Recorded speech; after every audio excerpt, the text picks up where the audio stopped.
Good morning, students. Yes, good morning, everyone. Let's sing a song, Anve.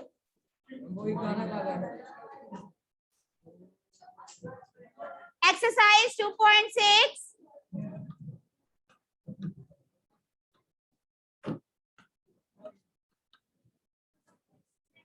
So we have done 4 questions and 5th question I gave you homework. नहीं यहाँ बुलाना था. ठीक है. Now beta see 6th question everyone, and there should be no bench vacant in the class. Yes, you last boy come here on the second bench. आप बेटा second last girl please आप आइए first bench पे.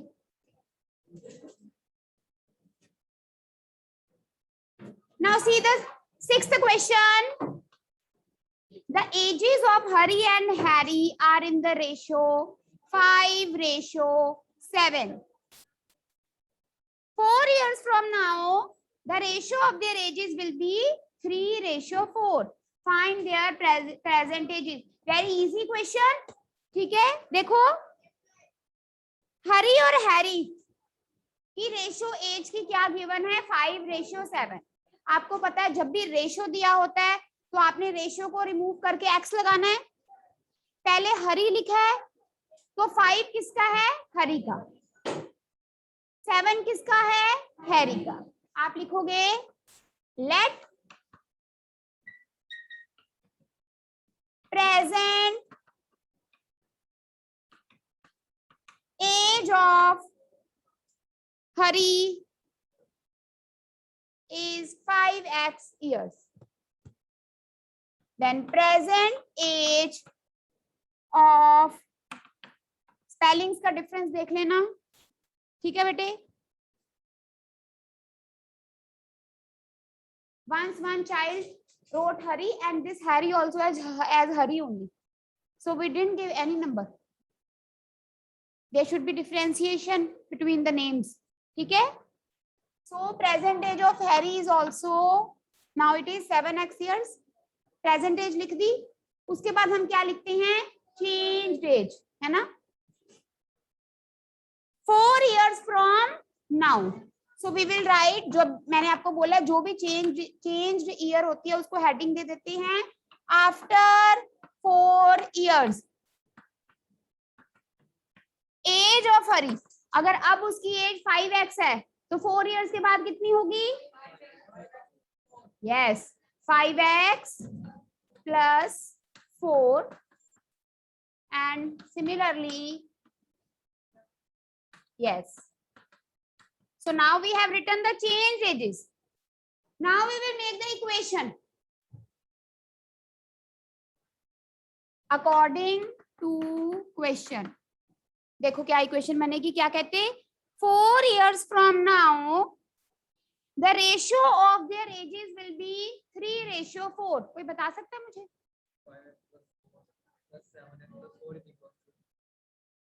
Ratio उनकी as की ratio कितनी होगी 3:4. 3:4 means 3/4. Anyone plus क्यों किया, रेशियो में प्लस नहीं करते. No. Yes.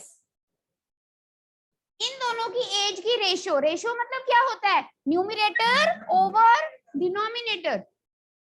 ठीक है, तो पहले हरी है, हरी की एज ओवर हैरी की एज 4 साल बाद, इन दोनों की एज की रेशियो किसके बराबर होगी 3:4 मीन्स 3/4. Is it clear? अब नहीं समझ आ गई. ठीक है, अब हम इसको सॉल्व करेंगे. क्रॉस मल्टीप्लाई, 4 किससे मल्टीप्लाई होगा इस 5x + 4 से, और 3 किससे मल्टीप्लाई होगा 7x + 4 bracket 5x + 4 3 bracket 7x + 4 20x + 16 21x + 12. अब इसमें क्या कर सकते हैं, चाहे 21x को इधर लेके माइनस हो जाएगा, या फिर आप करो 16 में से 12 माइनस कर दो, 12 इधर जाके माइनस होगा, 21x अपनी जगह पे, 20x will come here. So it is 4 is equal to x. We have to find the present ages. Therefore, present age of Hari is 20 years and present age of Harry is 28 years.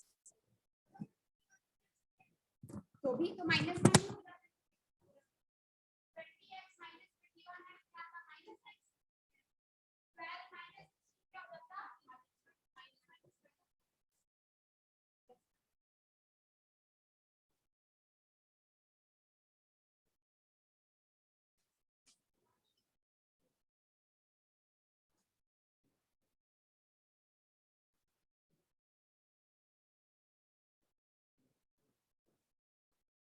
Do you have notebooks with me? Yeah.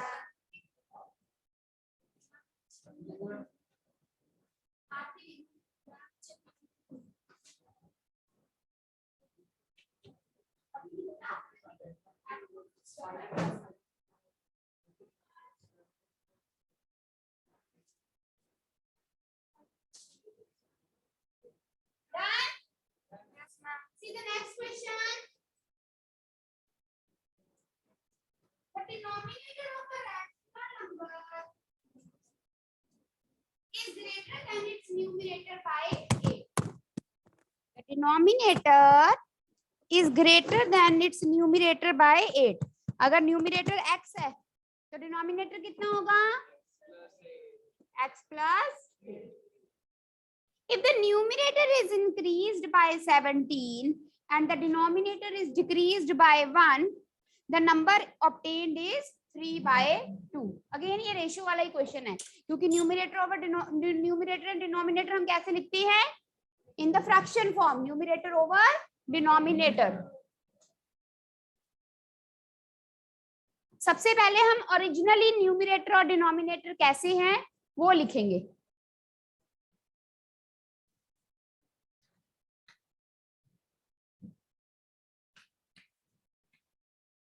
अब ये बड़े ध्यान से लिखना है, इन्होंने बोला है denominator is greater than numerator by 8. तो let numerator is x, so therefore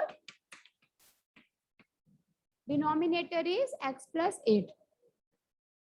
ये समझ आ गई.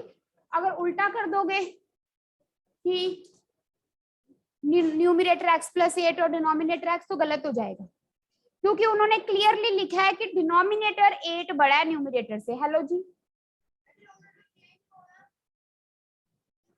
दिया तो हुआ है कि वो न्यूमिरेटर से बड़ा है. I don't know your age and the question is that your sister is 8 years elder than you, so I will consider your age as x and your sister age x plus 8.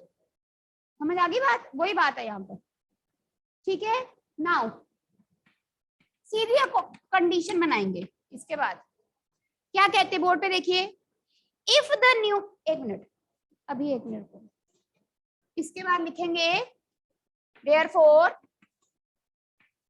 what is the fraction, numerator over denominator, that is x over x plus 8. Now according to question, please look on the board and stop writing. Understand once, then you will write. ये हमारी fraction आ गई कि numerator हमारा x है, denominator x plus 8. फिर कहते हैं if the numerator is increased by 17, board पे देखो please. If the numerator is increased by 17, मतलब x plus 17, and the denominator is decreased by 1, what is denominator, x plus 8 decreased by 1, then the number obtained is equal to, ये बात समझ में आ गई. पहले हमारा न्यूमिरेटर, आप पहले दिन आए हो बेटा, क्या नाम है आपका,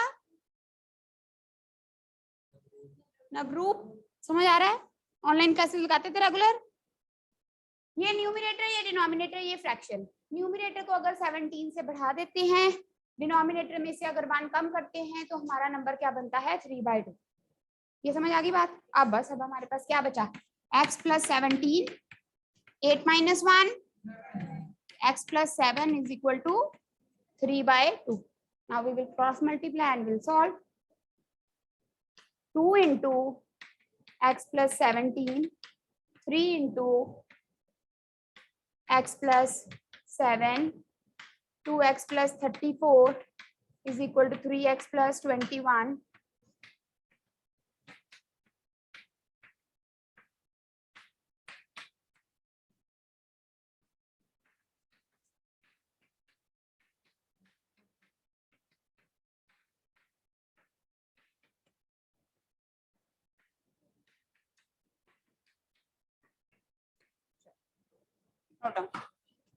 Find the rational number. Fraction लिखने के बजाय यहाँ पर लिखो, यहाँ भी रैशनल नंबर लिखो।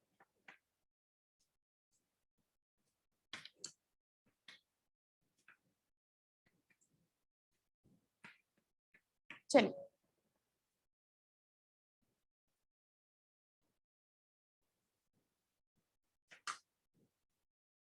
only one child is in online class.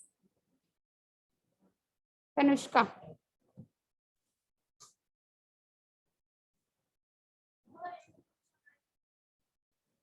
फिर रिकॉर्डिंग तो ऑन होगी, क्योंकि they can view the recorded lecture.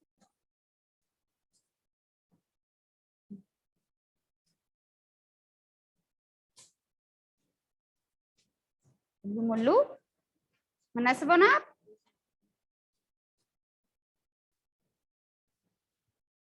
Done. Now come to the 7th question of exercise 2.4. One question is left, so we will complete that today. Everyone has noted? This side.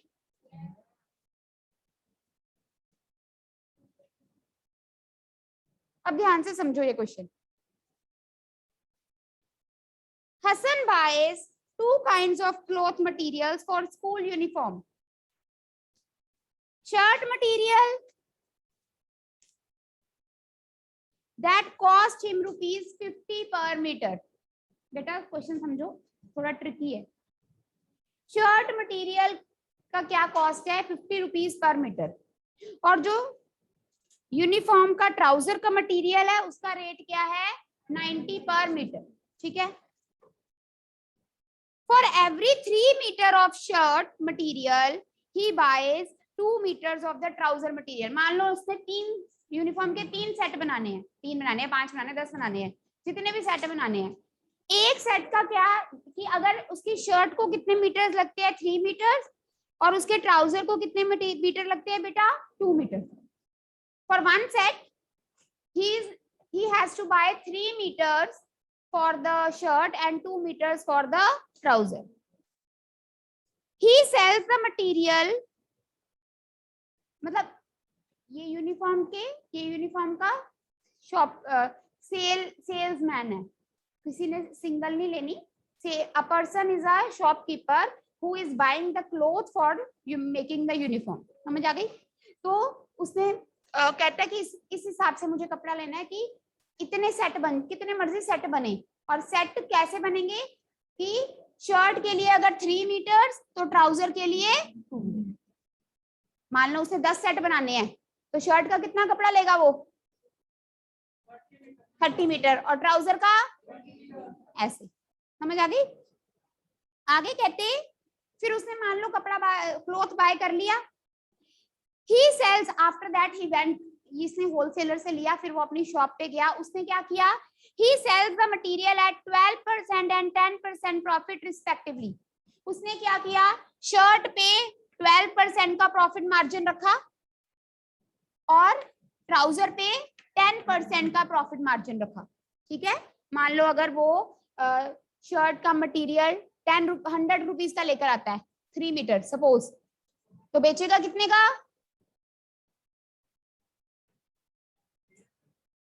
312, sorry 112। 100 रुपए का कपड़ा लिया ना उसने 3 metre shirt का, example बता रही हूँ आपको। 12% प्रॉफिट कितना हुआ, किस पे 12% प्रॉफिट वो ले रहा है, शर्ट पे उसने कितने पैसे खर्चे, 100 रुपए, तो वो तो उसकी कॉस्ट प्राइस होगी ना, उसने खर्चे। उसके बाद उसने प्रॉफिट मार्जिन कितना रखा, 12%। 12% किस पे रखा, जितने पैसे उसने खर्चे, मतलब 100 रुपीज। सो 12% ऑफ 100, 12% का हटा के इंटू 100 कितने हो गए, 12 रुपए।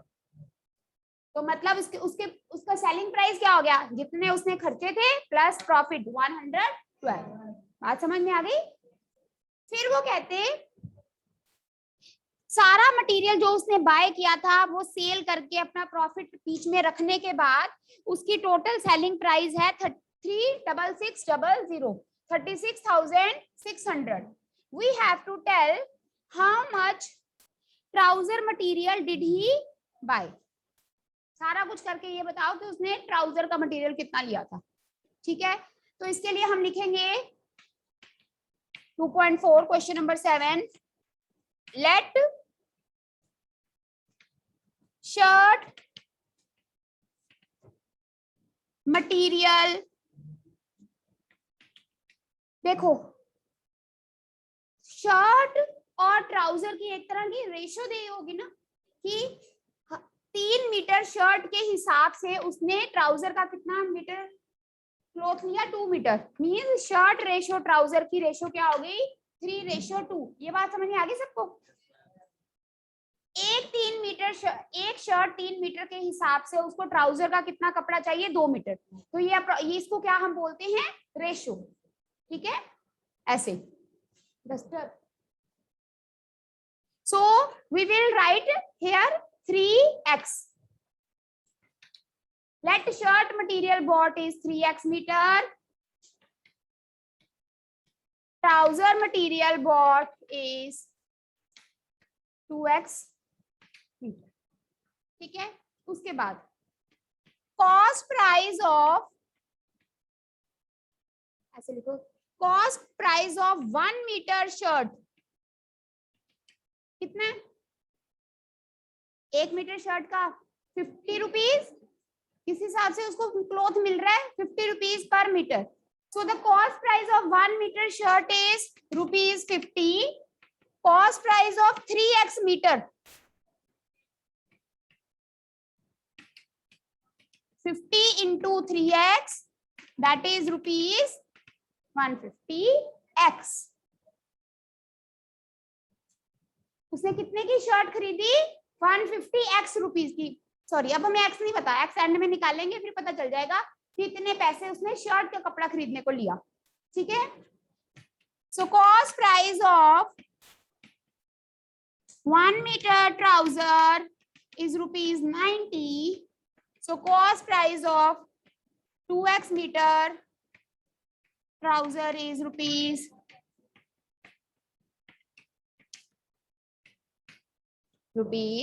₹180।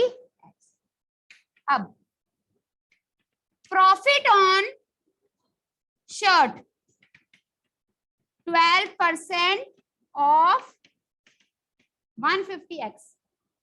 इधर देखो, जैसे मैंने आपको 100 रुपए का एग्जांपल दिया था कि उसने शर्ट का कपड़ा कितने का लिया, 100 का। अब हमारे क्वेश्चन के अकॉर्डिंग उसने शर्ट का कपड़ा कितने का लिया है, कितने का लिया है, 50 तो 1 मीटर है ना, उसने 3x मीटर लिया, तो टोटल पैसे उसने कितने, how much he spend on the total shirt material, 150x। तो प्रॉफिट उसको इस पे होगा 12% ऑफ 150x, 12/100 into 150x, ये आ जाएगा सॉल्व करके आपका 18x। This is the profit in rupees, profit in rupees कि 150x समझो ना, 150 समझो, x को छोड़ दो, कि 150 का कपड़ा उसने खरीदा और उस पे उसने प्रॉफिट कितना रखा, 18 रुपए।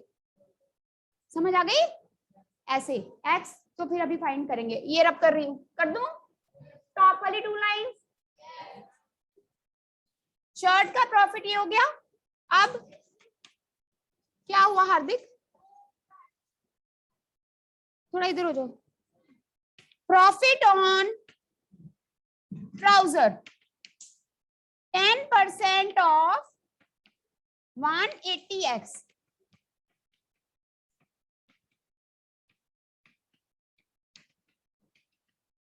और ट्राउजर पे भी उसका प्रॉफिट कितना है 18x।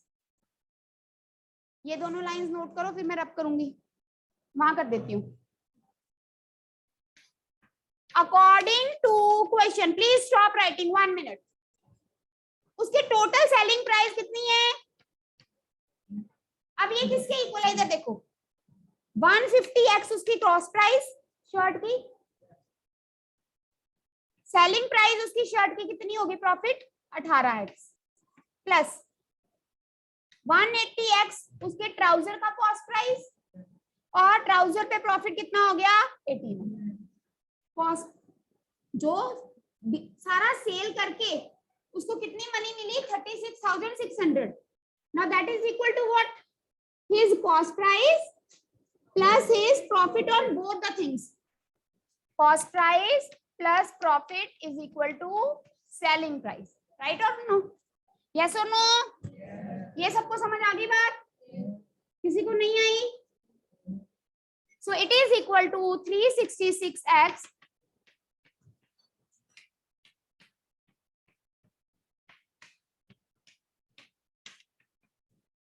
so therefore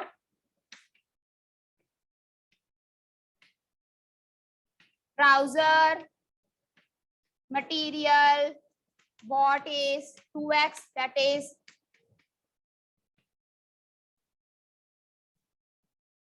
200 metre.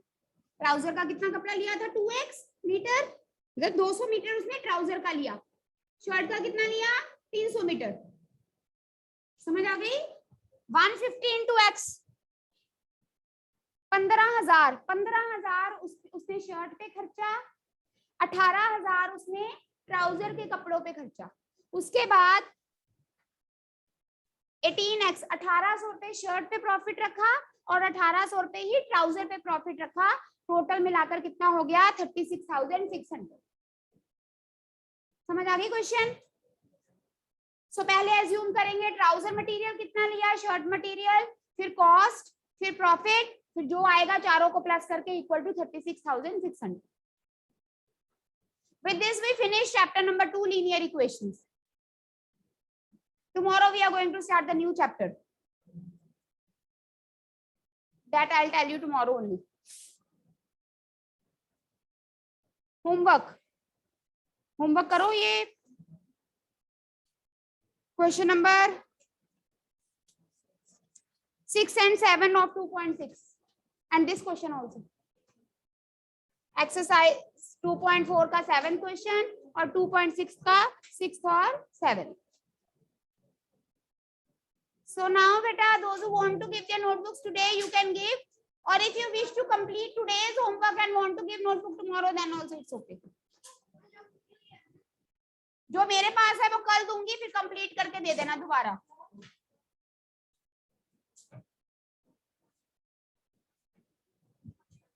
All right, see you tomorrow beta, take care.